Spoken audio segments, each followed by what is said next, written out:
Fortune-telling on Christmas Eve is a tradition of many cultures. Some treat it with humor, while others take the hints of fate seriously. On Christmas Eve, 1988, Cindy opened the Bible and read a randomly chosen verse, then wrote it down in her diary. "Lord, let me know my end and the number of my days, so I may know how frail I am." This passage seemed prophetic to her. The young woman was convinced she was on the threshold of great changes, and now her life would shine with new colors. The verse was indeed prophetic, but unfortunately, those changes meant a horrific end. Help this channel grow. Like the video, try the new hype feature, leave a comment, and subscribe for more stories. This helps us a lot. Thank you. It happened on December 24th, 1988, Christmas Eve, when families across Arizona were preparing for festive celebrations. The silence of the desert was broken by the roar of an ATV. A father and son were driving through rugged terrain near a place called the Superstition Mountains and stumbled upon something that would stay in their memories forever. On the ground lay the body of a young woman, dressed in casual clothing. Only one shoe remained on her foot. There was no purse, no wallet, nothing to identify her, only clear signs of violence etched into her skin. At that moment, no one knew her name yet. No one knew she had been married for only 7 weeks, that on Christmas Eve 1988, she was supposed to board a flight to reunite with her loved ones and celebrate the family holiday. She was not just a victim. She was someone's sister, someone's daughter, a friend. And now her lifeless body lay on the ground because someone had stolen her life. After a call to 911, police arrived at the scene. The desert landscape offered no answers, except for tire tracks near the body. It was immediately clear that the woman had died an unnatural death. A severe wound on her neck testified to that. The ground beneath the body was soaked with blood. The unknown woman's clothing was riddled with holes from a sharp object. Another unknown Jane Doe, stolen from this world and left alone to die in the middle of the desert. The problem was that the dry air and vast sandy expanse rarely share their secrets, often swallowing evidence entirely. There was, in essence, nothing to work with except the haunting image of this young woman lying on her right side with one shoe. The body was taken to the coroner's office, where a scene from a horror movie awaited the experts. When the coroner's assistant opened the body bag during the autopsy, he saw an attractive young woman with a gaping wound on the left side of her neck. The cuts were so deep they pierced the spine. Her head was nearly severed. These were very strong and calculated blows. On the left side of her head, near her hairline, strange diamond-shaped bruises appeared. Experts concluded these were marks from a shoe. A similar shoe print was found near the body in the desert. Apparently, someone deliberately stepped on the victim's head, pinning her to the ground and preventing her from standing, then inflicted deep wounds incompatible with life. Investigators couldn't move forward without knowing the victim's name or connecting Jane Doe to any missing persons reports. But soon, the case gained traction when a call came from the Mesa Police Department. A young woman named Kathy reported that her older sister Cindy had gone missing the day before Christmas. She explained that they had planned a festive party, after which they were supposed to fly home to Illinois together in the morning. However, Cindy never showed up, which was completely unlike her. She always organized gatherings and loved being the center of attention. Kathy desperately tried to reach her sister, but she didn't answer the phone. In the morning, she left a note with a plane ticket for Cindy, writing that she would wait for her at the airport. But her older sister never showed up for their flight to Illinois. Deep down, Kathy already knew something terrible had happened. In Arizona, detectives quickly linked the missing woman, Cindy Mankman, to the Jane Doe in the desert. Meanwhile, Kathy and her family's anxiety grew. All the relatives gathered together. A decorated Christmas tree with gifts underneath stood in the living room, but the atmosphere was far from festive. When the phone rang, Jack, Kathy, and Cindy's father picked it up. He listened silently to the caller, but his expression told his family it was bad news. As soon as Jack hung up, he asked everyone to stand and hold hands tightly. Then he announced that Cindy's body had been found. Cindy Mankman's story didn't begin in the Arizona desert. It began 3 decades earlier in a home filled with laughter, sunlight, and the warmth of family bonds strong enough to withstand anything. Cynthia Estelle Mankman was born on September 16, 1958, in Pensacola, Florida, a place where the air carried the salty scent of the sea breeze and miles of beaches stretched along the coast. Cindy's younger sister, Kathy, was born just 14 months later. From early childhood, the girls were inseparable. Though they were very different, people often mistook them for twins. Cindy had a natural charisma and loved being in the spotlight, while Kathy had a calmer, more balanced temperament. Together, they complemented each other perfectly. The Mankman family was happy. Their father, Jack, worked as a psychologist, and their mother, Dorothy, took care of the home and raised the children. Later, Cindy and Kathy gained a younger brother, John. Life was beautiful, but happiness couldn't last forever. Unfortunately, in 1963, tragedy struck the Mankman family. Cindy was only 5 when her mother, Dorothy, learned she had cancer. She was just 34 years old. As sunny days arrived in Florida, the woman's condition worsened. Jack did everything he could to help his wife cope with the illness, but her health only deteriorated.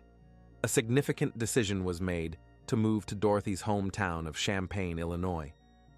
It was thousands of miles from sunny Florida, but it offered the support Dorothy desperately needed. Champaign was a quiet rural town, and life there was far different from Florida. For Cindy and Kathy, their mother's hometown was an entirely different world. Unfortunately, the move didn't save Dorothy. 2 years after her diagnosis, she passed away. Cindy was 7, Kathy 6, and little John was only 3. Jack, having lost his wife, was left with 3 young children.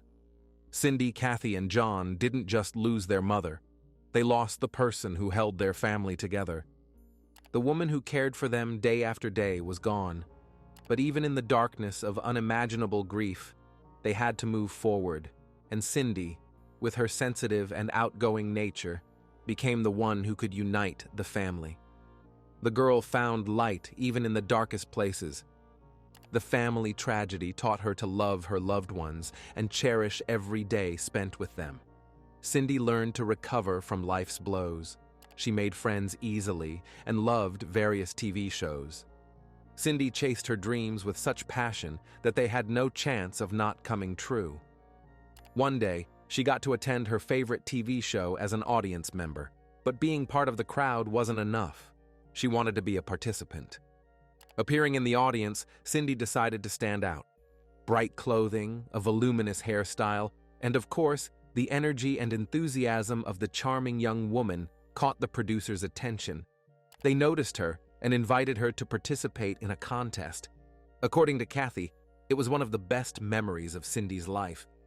In 1980, Kathy moved to Arizona to enroll in nursing school, and Cindy followed her example. The sisters lived together and did everything together, taking impromptu trips to college friends, partying all night, and studying during the day. They lived in the moment, enjoying their independence. In 1982, Cindy earned a master's degree in health education and decided it was time for a change. When she was offered her dream job leading a wellness program at a major corporation in Minneapolis, Minnesota in 1983, she couldn't refuse. It meant Cindy would be over 2,000 miles from Kathy, but it also meant a high salary and career advancement. Saying goodbye was tough, especially in a time when mobile phones and the internet weren't widespread. Even calling another city was difficult, because long-distance calls were expensive. The sisters came up with the idea of recording audio cassettes and mailing them to each other. It was a kind of audio diary. The girls talked about everything: work, life, and of course guys. Cindy wanted to find love, get married, and have children. After living in Minnesota for about 3 years, she felt it was her place. But in reality, things weren't as simple as they seemed at first. Plus, she missed her sister, the carefree lifestyle, and the unrestrained fun they had when they were younger.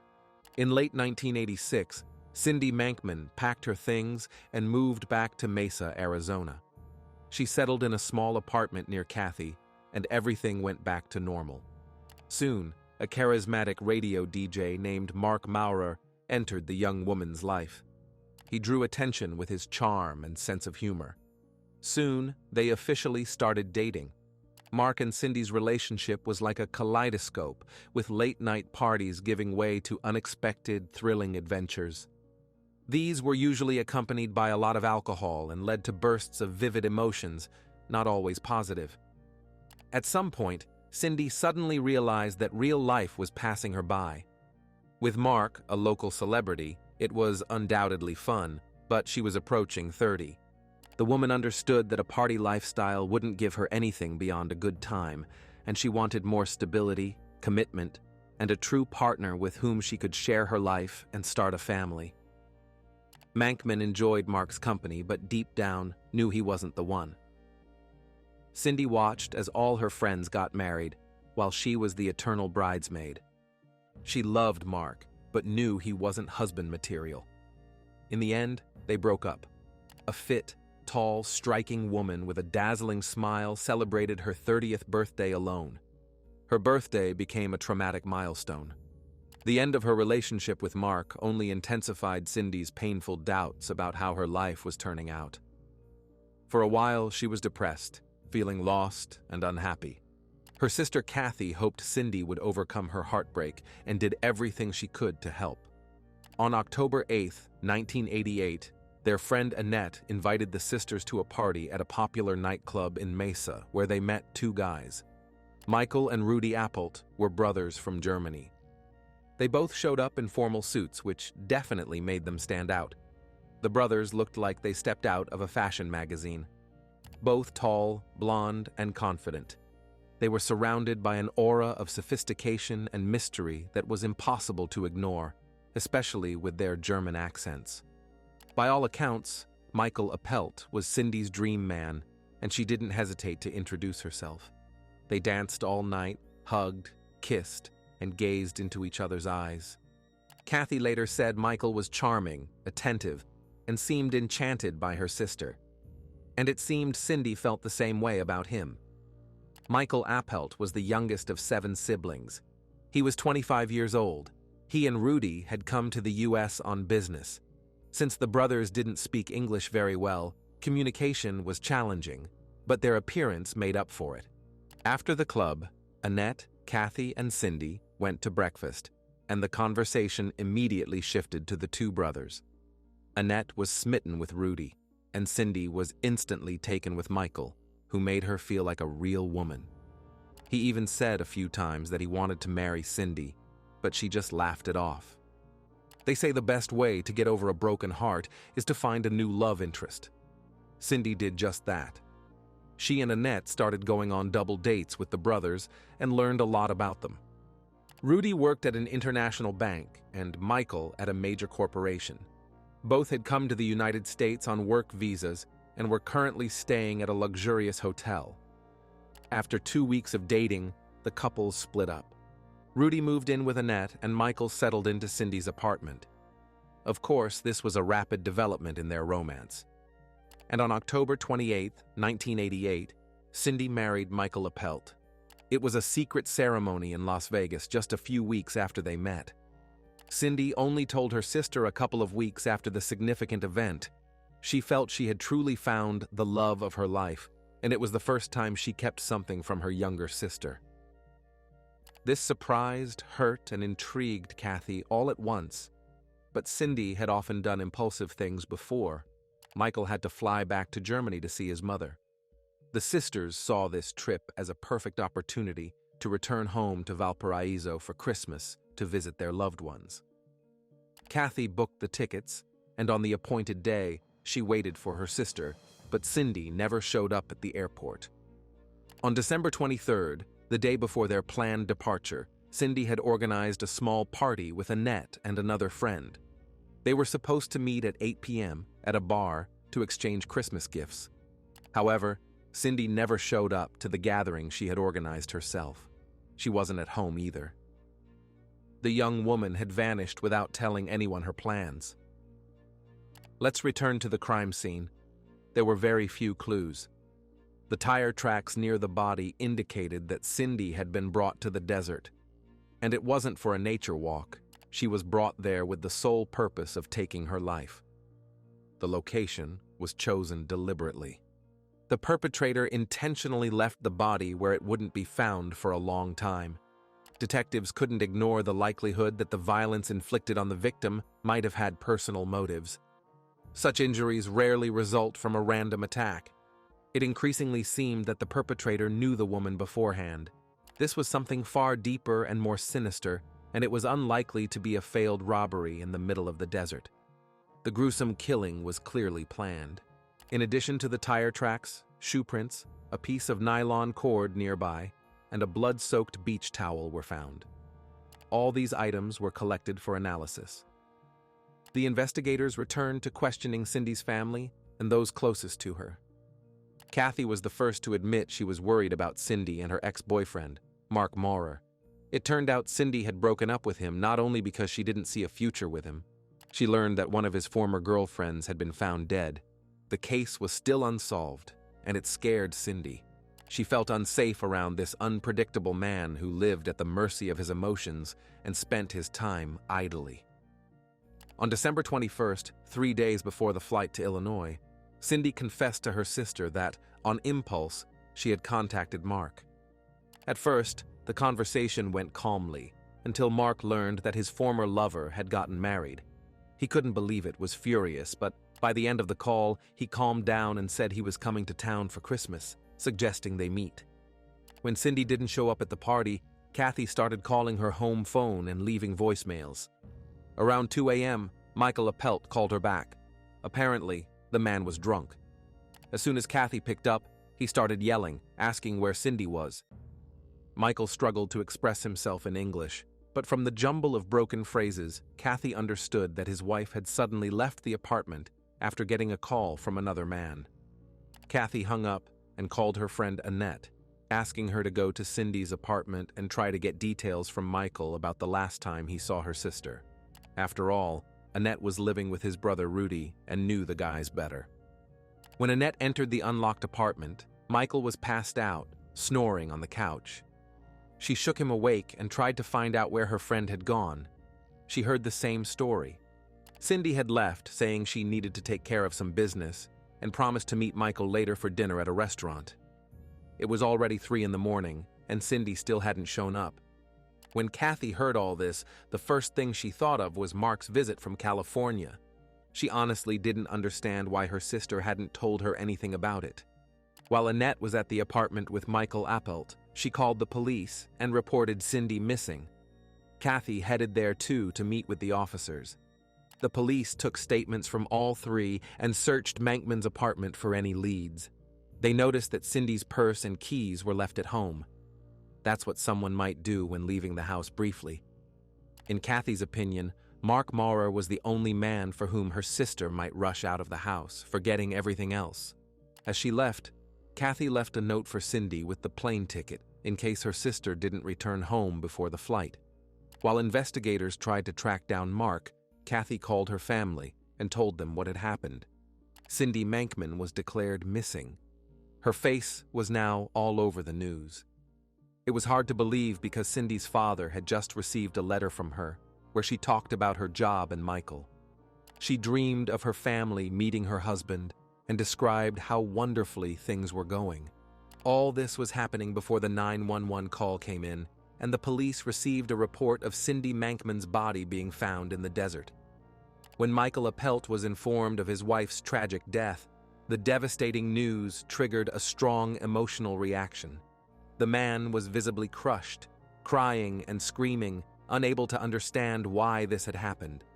An officer fluent in German was specifically sent to Cindy's apartment.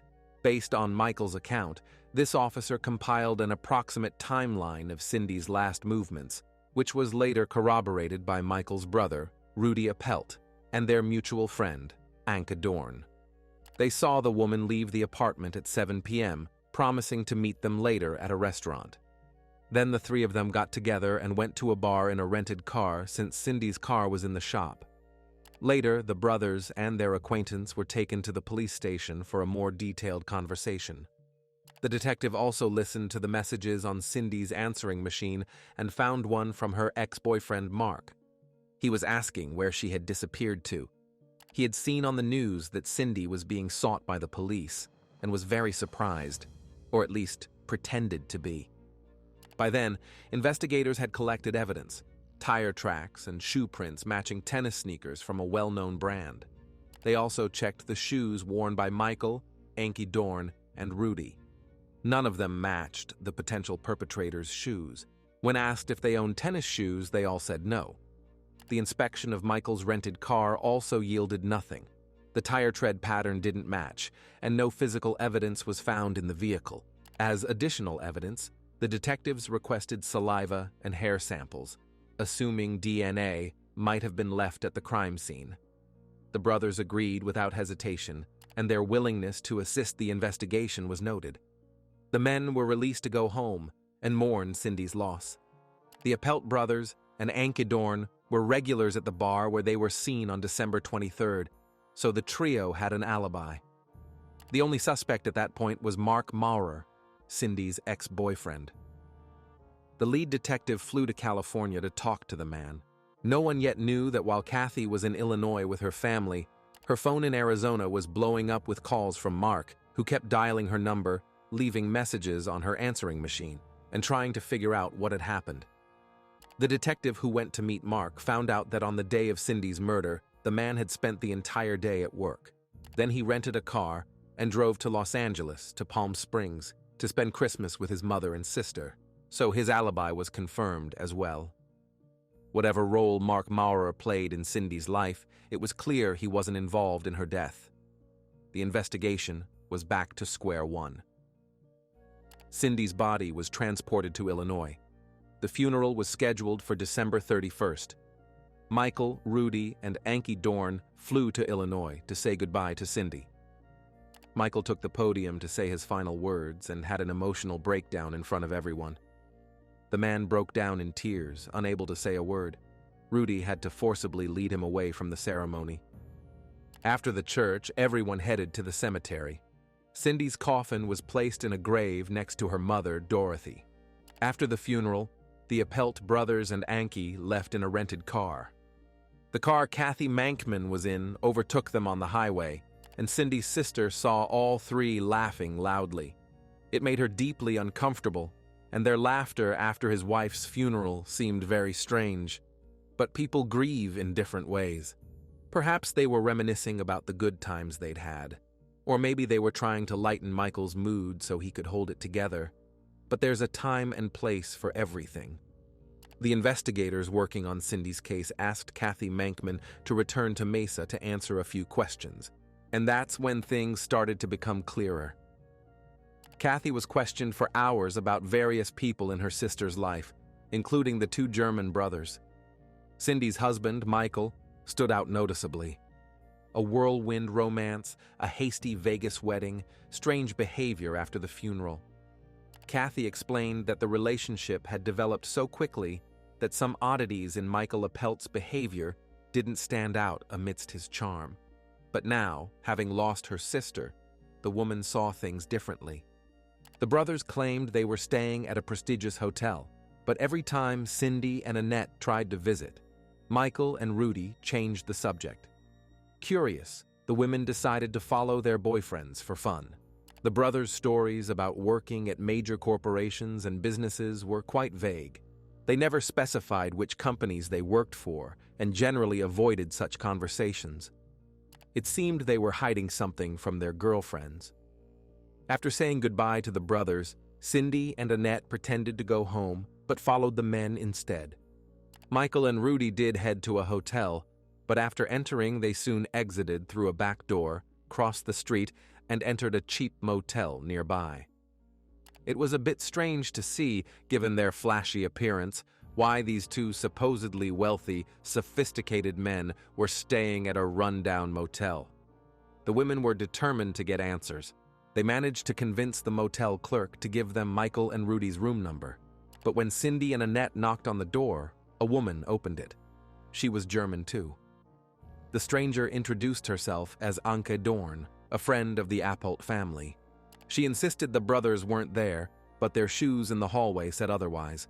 Of course, this shocked Cindy and Annette even more. Why hadn't Michael and Rudy mentioned anything about a friend living with them? Then Cindy recalled that a few days earlier, after the brothers left, over $100 in cash had gone missing from her place. The next day, Cindy asked Michael about the motel, and he became indignant. He claimed that because of their spying, he and his brother had problems at work, though it wasn't clear how the two could be connected. He and Rudy were allegedly stripped of security clearance, followed by termination and the cancellation of their work visas. Now the brothers had nowhere to go. But worst of all, they couldn't access their money. Regarding Anke Dorn, he explained that she was a family friend whose husband was in the hospital, so they were just helping her by letting her stay with them. The smitten women apologized and offered several ways to resolve the situation. In the end, Michael moved in with Cindy and Rudy with Annette. The friends felt guilty for spying. Soon, Michael and Cindy got married, and Rudy and Annette discussed the possibility of a sham marriage so he could work in the United States. Rudy insisted he was in love with Annette, and that if they married, it would be forever. However, for some reason, he wanted to keep their marriage a secret, which didn't sit well with Annette. About a week after Michael moved in with Cindy, he said he'd have to return to Germany if they didn't get married. Mankman didn't want to lose him and, in a moment of excitement and fear, agreed. So their hasty Vegas ceremony wasn't exactly a fairy tale of two lovers.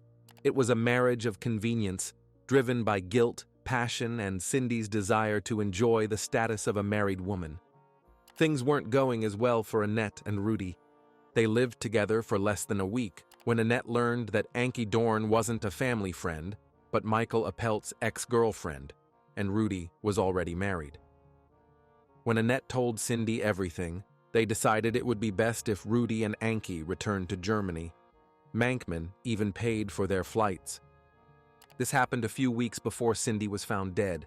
Everyone thought Rudy and Anke Dorn had left the country, but that wasn't the case. Confirming Kathy's words, investigators found Cindy's diary, where she wrote about her thoughts on marriage. The last entry was dated November 11th, 1988. Mankman wrote that she was happy with Michael, though many would judge their relationship if they knew the whole story. She was still afraid to trust another man, but Appelt proved every day that she was safe with him. The entry showed that the woman had been burned in relationships before, but wanted to give Michael a chance. However, despite all the oddities, the police had no evidence that the brothers were involved in Cindy Mankman's death. Before digging deeper, Michael contacted the detectives and said that after returning from the funeral, he listened to Cindy's answering machine and found a threatening message. Since he spoke English poorly, he understood little but later felt it was something unsettling. The recording sounded emotionless, as if read from a script. That's how people whose native language isn't English often speak. The caller demanded that Michael return some items. Then he said he had already slit his wife's throat. His ex-girlfriend and brother would be next, and then the unknown person would come for Michael. But instead of diverting suspicion from the German brothers, this recording only heightened the detectives' doubts about the Appelts. Fearing they might flee the country, investigators set up round-the-clock surveillance on Cindy's apartment. However, the brothers mistook the undercover police for spies and called emergency services. In an attempt to gather more information, the brothers and their friend Anke Dorn were invited back to the police station. The detectives told them they were concerned for their safety. The brothers were taken to separate rooms, supposedly to create suspect sketches. By asking the same questions repeatedly, the investigators hoped to catch Michael in a lie, but he kept insisting he wasn't involved in his wife's murder. Appelt kept referring to Cindy as "my wife," never once using her name. This is called distancing. It involves separating oneself from the victim, and it was another sign that the man was somehow involved in the case. All this time, Anki sat in the waiting room under surveillance. When the detectives noticed she was exhausted from waiting, they brought her in for questioning. At first, she tried to defend herself, insisting she knew nothing about Cindy's death. But after the investigators laid out photos of Mankman's mutilated body in front of her, Anki broke down. Her composure shattered under the weight of what she knew and had been hiding all those days. The Appelt brothers were German citizens. They arrived in San Diego, California, in August 1988, along with Rudy's wife, Suzanne, and Michael's girlfriend, Anki Dorn. About 2 weeks later, they went to Mesa, Arizona, deceiving several women with well-crafted stories of wealth. The brothers targeted people like Cindy from the moment they moved to the U.S. Their primary goal was to gain citizenship and, using the financial support of their sham wives, live comfortably without doing anything. Rudy's real wife, Suzanne, returned to Germany so as not to interfere with the brothers' scam. Anka stayed to keep an eye on them but tried to stay in the shadows. Michael and Rudy dressed in expensive suits, wore gold jewelry and diamonds, creating an illusion of wealth and sophistication just to lure vulnerable women into their trap.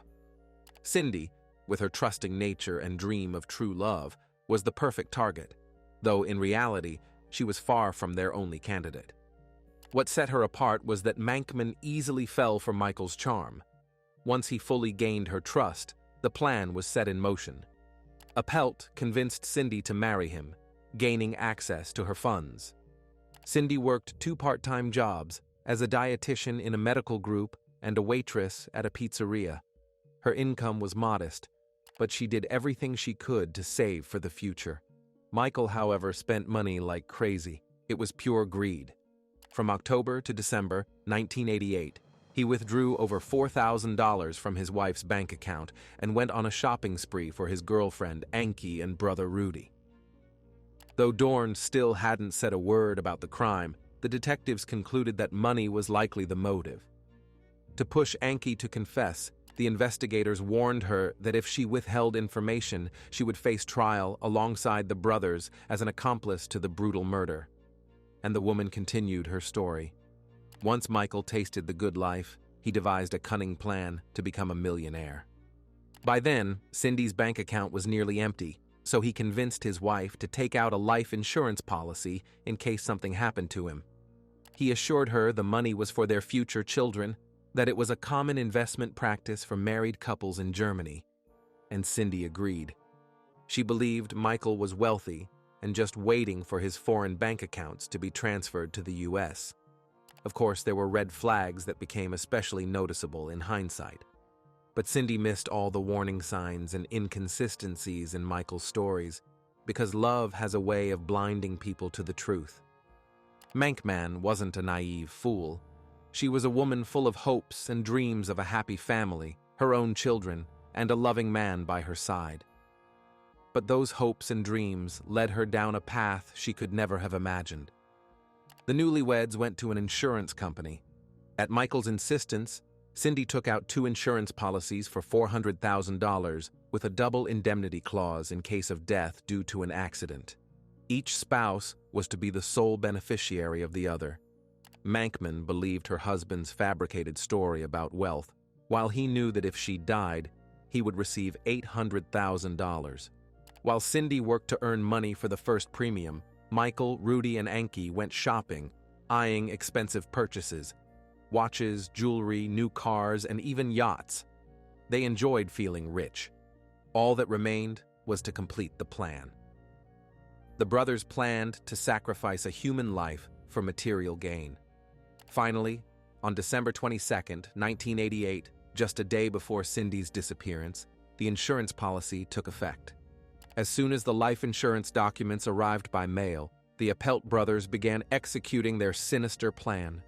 The plan was this: Michael rented a car and convinced Cindy to go with Rudy and Anki to a restaurant. On the way, he knocked his wife out with a single blow, and she lost consciousness. Now the brothers and their friend headed to the desert to carry out the murder of poor Cindy. Anki was left in the car, so she didn't see how Mankman was killed. But when the brothers returned, their clothes were covered in blood. After that, The trio calmly drove to the motel, the brothers cleaned up, put on fresh clothes, and disposed of all the evidence. Michael, Rudy, and Anki spent the evening at a bar where they were regulars, deciding to have a great time since they were now rich. Meanwhile, bar staff saw them and could confirm their alibi. Anki's confession filled in many gaps in the investigation. The detectives now had a clear picture of what happened to Cindy Mankman, but they needed more to prove their case. So far, it was just the woman's word, unsupported by evidence, so the police pressed Dorn harder. Anki admitted that after the funeral, they noticed a homeless man. Offering him a small sum as a reward, Michael asked him to call the home number at Cindy's apartment and read a script they had prepared with a dictionary. That's why the threatening call that alarmed the investigators sounded so awkward and disjointed. Anka also revealed that Michael deliberately damaged the tire treads on the rented car so the rental agency would replace them later. The police made a request, and the agency confirmed that a client named Appelt returned a car with damaged tires. That's why the tire tread check yielded nothing. The net was closing around the Appelt brothers, and they didn't even suspect it. After the funeral, Michael laughed, saying Cindy had signed her own death warrant by agreeing to the life insurance policy. He spent 3 months with a woman in love with him, using her money, but his hand didn't tremble when he took her life. Michael considered himself a very smart, charming, and irresistible man. However, when the handcuffs were put on him, all his arrogance vanished. Before the officers stood an ordinary, panicked coward. His carefully crafted image crumbled before their eyes. Michael was turned in by his girlfriend, who received immunity in exchange for testifying against the brothers in court. The police, now with a warrant, thoroughly searched Cindy's apartment. They seized several items, including men's shoes, a crossbow, and business cards that led officers to various jewelry stores and car dealerships. Those were the places where the trio planned to spend the money from the insurance policy. Detectives also seized 2 rolls of film with photos showing Michael wearing tennis sneakers from a well-known brand. Appelt deliberately dressed as if athletic shoes were beneath his status, as if he only wore luxury brands. After committing the crime, he simply got rid of the tennis shoes, whose tread perfectly matched the shoe prints at the crime scene. Meanwhile, while in jail, Michael wrote a note to his brother Rudy in German, hinting that he had arranged with a cellmate who was soon to be released to kill the main witness, ensuring no one could prove their guilt. This note became another piece of evidence for the prosecution. In 1990, Rudy and Michael Appelt were convicted of first-degree murder and sentenced to death. The judge emphasized the cold, calculated nature of the murder of a woman who trusted them completely. Anka Dorn was never charged because she cooperated with the police and testified against the brothers in court. 19 years later, in 2009, Rudy Appelt's death sentence was commuted to life imprisonment with the possibility of parole after 25 years. He was deemed mentally incompetent to be held accountable for his actions. Under federal law, people with mental disorders could not be sentenced to death, as they often didn't understand the gravity of their actions.